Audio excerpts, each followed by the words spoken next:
Excuse me, আপনি এখানে bargaining করছেন কেন? আপনি জানেন না এটা ফিক্সড প্রাইস শপ? উনি কে? দোকানের মালিক? না স্যার। তবে আপনি কথা বলতেছেন কেন? আমি দোকানের মালিক না হতে পারি, বাট আপনার এই দোকানে আসার আগে চোখ কান খোলা রেখে আসা উচিত ছিল। শুনুন, আমি না কানা না আর কচি খোকাও না, আমি বুঝে শুনি তারপরে দোকানে ঢুকেছি। আপনি যান, নিজে চরকে তেল দেন। যত সব ফালতু কাস্টমার, আপনারা এদেরকে ঢুকতে দেন কেন? এই জিনিস আমি অন্যখানে গিয়ে আপনাকে 1000 টাকা কমে কিনে দিতে পারবো। অদ্ভুত তো, ব্র্যান্ডের প্রোডাক্ট সম্পর্কে আপনার কোনো ধারণা আছে? হায় রে, ব্র্যান্ডের ট্যাগ লাগানো থাকলে ব্র্যান্ড হয় না, যেমন আপনি। দেখে তো মনে হচ্ছে যে বড়লোক ভাব, কিন্তু কোথায় কিসের যেন একটা অভাব। মুখ সামনে কথা বলেন। আপনি জানেন আমি কে?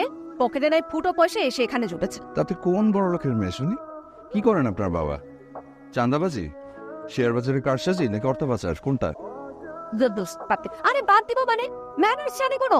ওরে আমার মাস্টার বসেন মেরে, তার কাছে নাকি আমার শিষ্টাচার শিখতে হবে, বুঝছেন? আমি মাইশা। ও, কি খবর? ফোন লাগবে নাকি আমাকে? আচ্ছা, আপনি কিভাবে জিতেন? আমিও জিততে চাই। কারণ আপনি রবার্ট ব্রুসের গল্পটা শোনেননি? 7 বার ব্যর্থ হবার পর সে কিন্তু ঠিকই সফল হয়েছিল। ধরুন আবেশের মাকুসা, আপনি আমাকে ফলো করে শিখতে পারেন। কাল ফ্রি আছেন? আরে আপনি বললে ফ্রি, কি করতে হবে বলেন, কোথায় দেখা করবেন?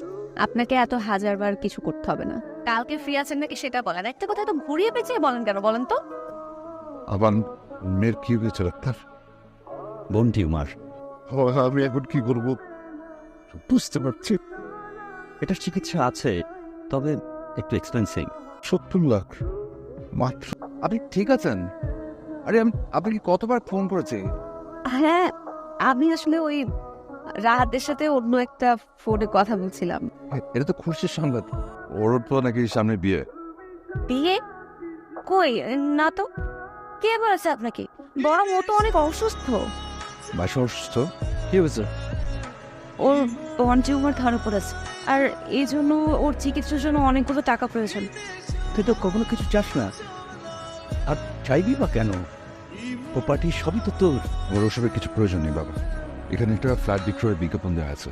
এই ফ্ল্যাটটা ওদের আস্কিং প্রাইসের থেকে বেশি দামি কেন?